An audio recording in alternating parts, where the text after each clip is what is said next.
In the previous video, we connected TIA Portal to WinCC Explorer and imported all of our project tags. Everything is now ready. In today's lesson, we are finally going to connect those tags to the objects we created on our SCADA. By the end of this video, our buttons will control the PLC, our indicator lamps will respond to the program, and our timer values will update live from the PLC. Let's begin with our home page. Open the graphics designer and double-click the home picture. We'll start by linking the Start and Stop buttons. Right-click on the Start button and select Properties. Then open the Events tab. Remember how our PLC program works. We used a set/reset flip-flop. That means the Start button only needs to send a short pulse. Once the PLC receives that pulse, it latches the output on. Releasing the button does not stop the system because the PLC remembers that the output has already been set. That means when we press the Start button, we want our Start tag to become 1, and when we release the button, we want it to return to 0. Under Press Left, click the lightning bolt icon and choose Direct Connection. For the source, select Constant and enter the value 1. For the target, choose Tag, then browse and select your Start tag.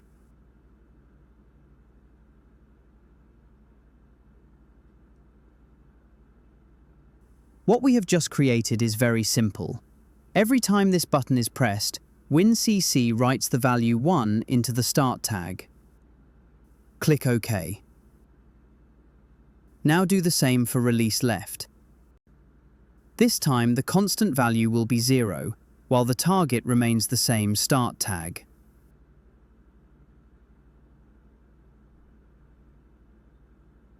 Now, whenever we release the mouse button, WinCC writes a 0 back into the tag. The PLC only needs that brief transition from 0 to 1 to set the latch. Repeat exactly the same procedure for the Stop button. On Press Left, write a constant value of 1 to the Stop tag.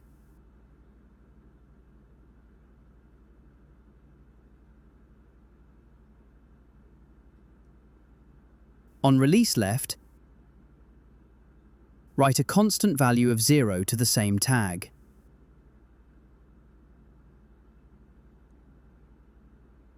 With that done, our Start and Stop buttons are now communicating with the PLC. Next, let's make our sequence status indicator respond automatically. At the moment, it always displays the same text and color. We want it to display on with a green background when the sequence is running, and off with a red background when it is stopped. Right-click the status indicator and open its properties. We'll first make the background color dynamic. Under the Colors section, locate Background Color. Click the small light bulb icon beside it and choose Dynamic Dialog. Since this depends on whether the system is on or off, select Boolean. Boolean simply means the tag can only have two possible states, true or false, or in PLC terms, 1 or 0. For the true color, choose green. Leave the false color as red. Now click the 3 dots beside the expression field and browse for your system_on/off tag. Finally, click the trigger button and change the standard cycle to Upon Change.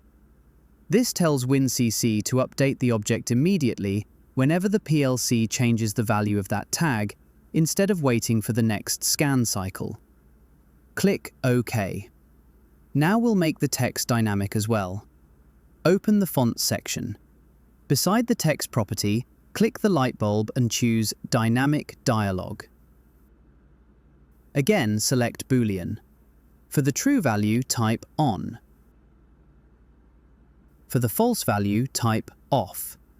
Use the same system_on/off tag and once again set the trigger to Upon Change.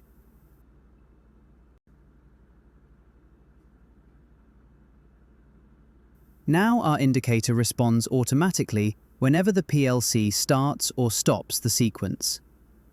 If you're enjoying the series so far, and it's helping you understand WinCC Explorer, consider subscribing to the channel. It really helps support the series, and you'll also be notified when the next lessons are released. Now let's connect our traffic light indicators. Each coloured circle we created represents one lamp of a traffic light.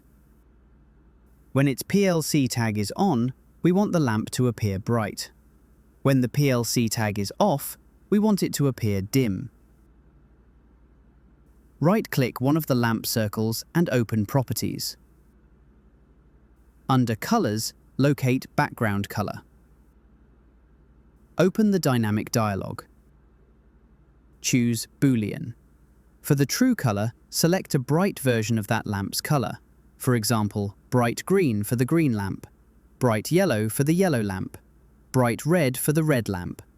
Leave the false colour as the darker colour you already created. Now browse and select the correct PLC tag. For example, northern_green. Set the trigger to Upon Change, then click OK. Repeat exactly the same process for every lamp on all 4 traffic lights. Your naming convention makes this very easy since each traffic light follows the same pattern.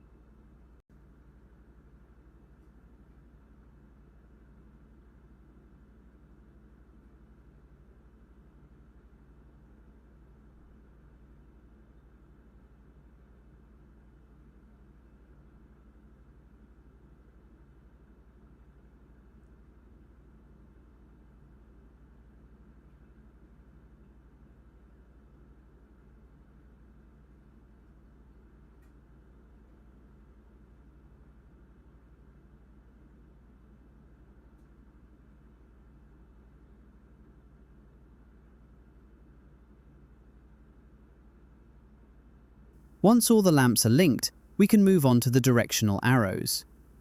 These arrows blink whenever traffic is allowed to move in that direction. Instead of linking every arrow individually, we'll save some time. Delete the duplicate arrows until only one arrow remains for each direction.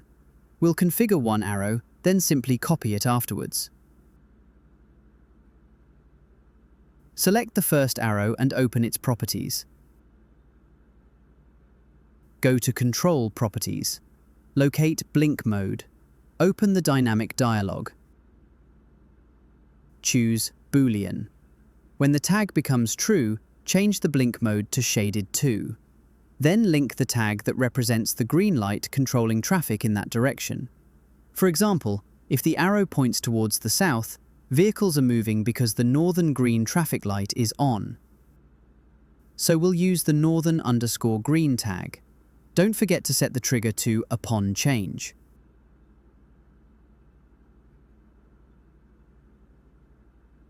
Also choose green as the blink color. Repeat the same procedure for the remaining 3 directions.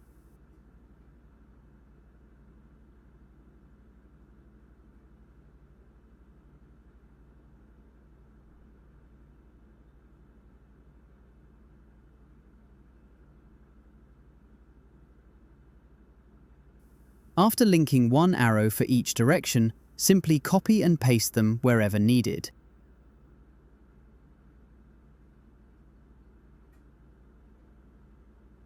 Now let's connect our timer displays. The first row displays the elapsed time, meaning the current timer value as it counts.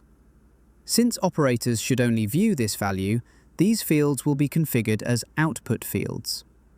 The second row displays the preset time. We want operators to be able to change these values directly from the SCADA, so these fields will be configured as I/O fields. Right-click the first elapsed time field and choose Configuration Dialog. Under Field Type, select Output. Change the update cycle to Upon Change. Now browse for the elapsed time tag of your first timer. This timer controls the north-south green duration. Repeat the same process for the remaining elapsed time displays.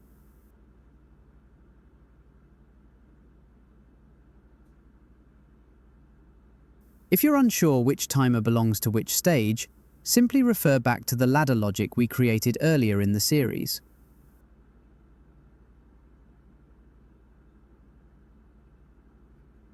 Now configure the preset time fields.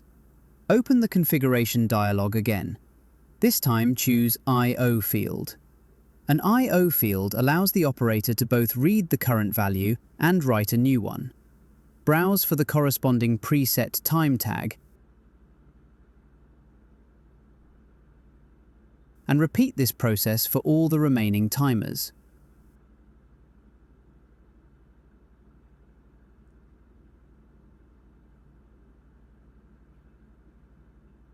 Our timer section is now fully connected.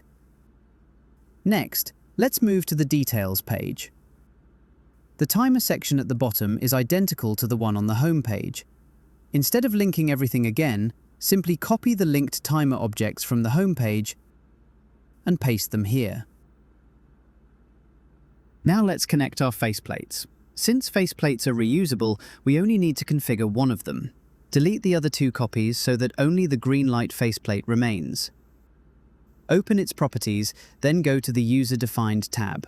These are the properties we created when designing the faceplate. We'll now assign PLC tags to each one.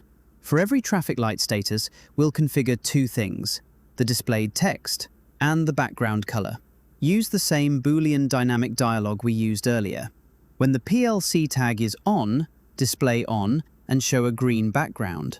When the PLC tag is off, display off and show a red background. Assign the appropriate tags.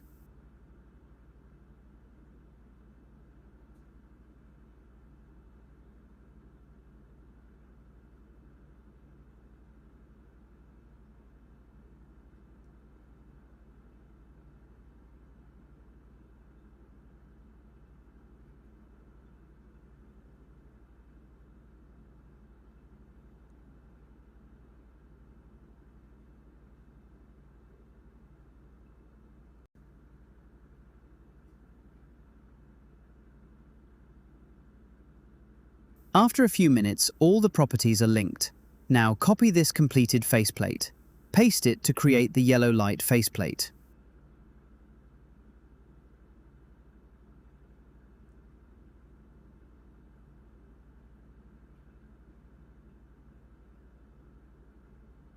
At first glance, it looks like we would need to relink every single tag again. Fortunately, WinCC gives us a much faster method. Right-click the new faceplate, choose Linking, then Tag Connections. Click Find and Replace. In Find What, type Green. In Replace With, type Yellow.